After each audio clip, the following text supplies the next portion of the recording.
In 1967, CBS made a decision that shocked audiences and sent parents into a frenzy. An episode of Gilligan's Island aired that went too far, depicting human sacrifice, unsettling violence, and themes no child should witness. As soon as it hit the screens, phones at the network rang off the hook. Outraged parents demanded answers, and CBS had no choice but to pull the episode from reruns. But why did the show's creators take such a dark turn? What was the shocking truth behind Gilligan's Island that the network tried to bury? Sherwood Schwartz had a simple but daring idea when he pitched Gilligan's Island. It wasn't just a slapstick comedy about castaways, it was a social experiment in disguise. 7 people from vastly different backgrounds trapped together with no escape. The wealthy elite, the Hollywood starlet, the wholesome farm girl, the working-class sailor,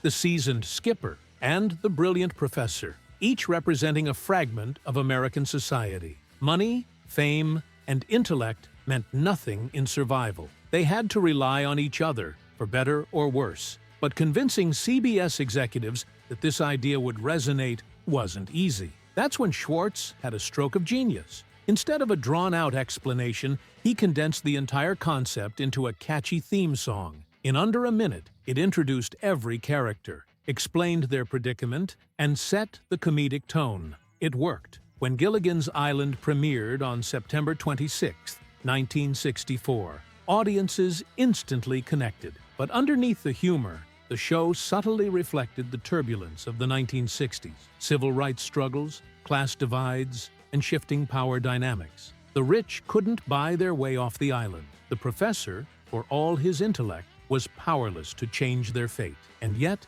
they had to coexist, mirroring the broader societal changes happening in America at the time. The pilot episode was filmed in Hawaii in late 1963, an era-defining moment in history. On November 22nd, as the cast and crew worked on scenes in Moloa Bay, the unthinkable happened. President John F. Kennedy was assassinated. At first, it seemed like a rumor, too shocking to be real. But as the news spread, reality set in. The nation was in mourning, and the mood on set changed instantly. Despite the somber air, production pressed on. Some of the later scenes even captured flags at half-mast, silent tributes to the tragedy unfolding in the real world. As the cast huddled around hotel televisions that night, they watched Jack Ruby assassinate Lee Harvey Oswald live on air. They were filming a light-hearted sitcom, but outside their bubble, history was being rewritten. Even the iconic theme song had its own roller coaster journey before becoming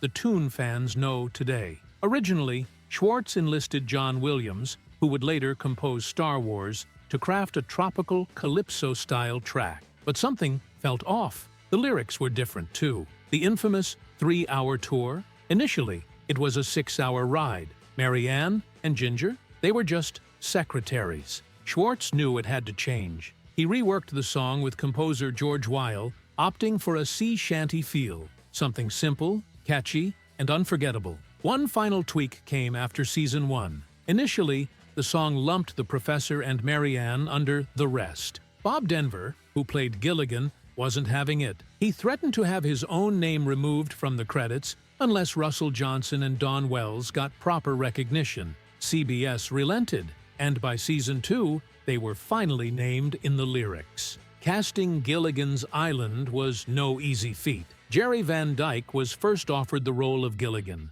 but he took one look at the script and refused. He thought it was the worst thing he'd ever read. Instead, he chose to star in My Mother, the Car, a sitcom about a man whose deceased mother's soul inhabited a talking car. The show bombed, but Van Dyke never regretted his decision. His rejection paved the way for Bob Denver, who had a knack for physical comedy. He could stumble, fall, and fumble his way through a scene like no one else. But before acting, Denver had an entirely different plan. He studied political science and worked as a teacher. Fate had other ideas, and Gilligan's Island turned him into a household name. The role of the skipper was equally tricky. Schwartz needed someone who could be both authoritative and lovable. Alan Hale Jr. fit the bill perfectly. His larger-than-life personality was exactly what the character needed. In fact, Schwartz first noticed him in a restaurant. His booming laugh and charisma were impossible to ignore.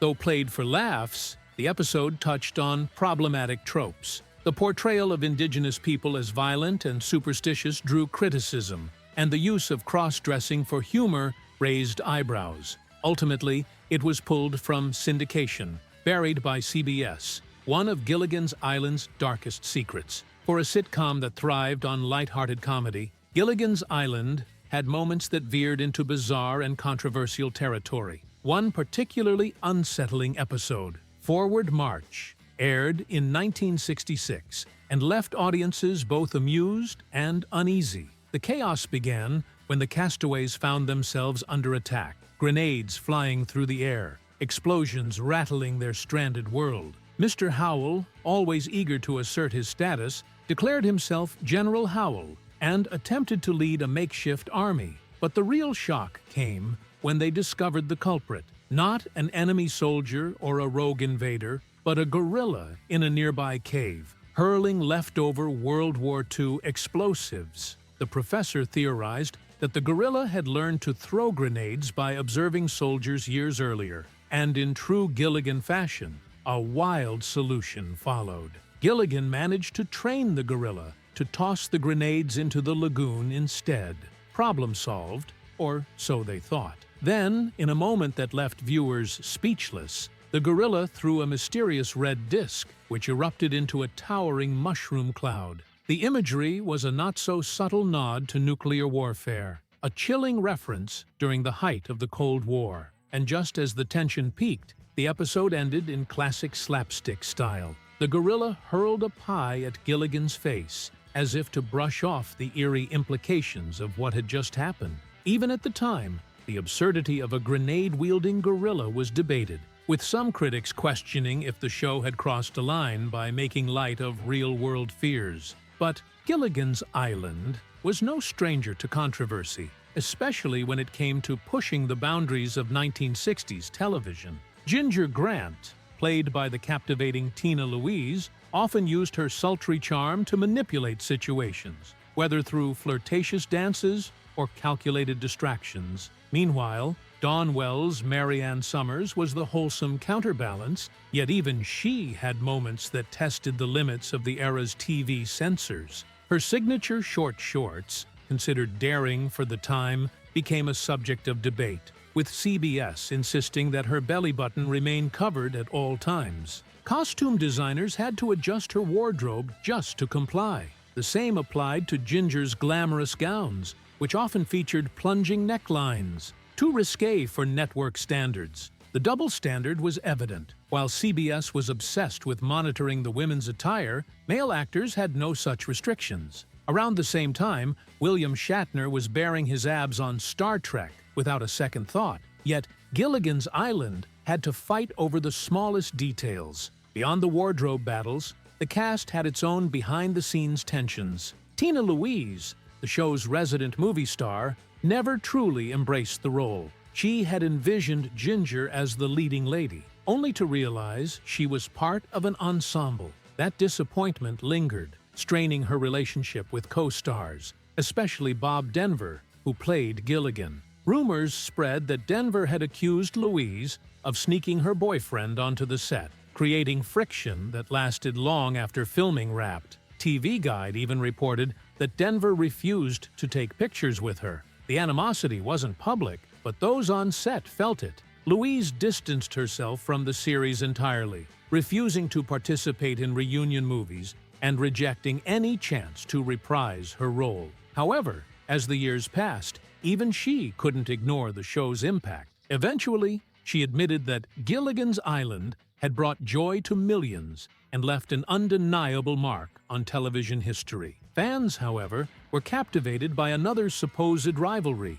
Ginger versus Mary Ann. The debate over which character was the true fan favorite became legendary, fueling rumors that the actresses themselves were at odds. In reality, there was no feud, just a misunderstanding. Wells believed Louise had been misled about her role's significance, leading to her dissatisfaction. While Louise was given higher billing and a bigger paycheck, $1,500 per episode Compared to Wells's $750, Mary Ann received more fan mail. Audiences found her more relatable, reinforcing the perception that she had won the battle for viewers' hearts. Despite the speculation, both actresses later acknowledged their time on Gilligan's Island with respect, dispelling any myths of personal conflict. But Gilligan's Island didn't disappear. It found new life in syndication, outlasting even Gunsmoke in cultural relevance. Reruns, animated spin-offs, and reunion movies ensured its place in television history.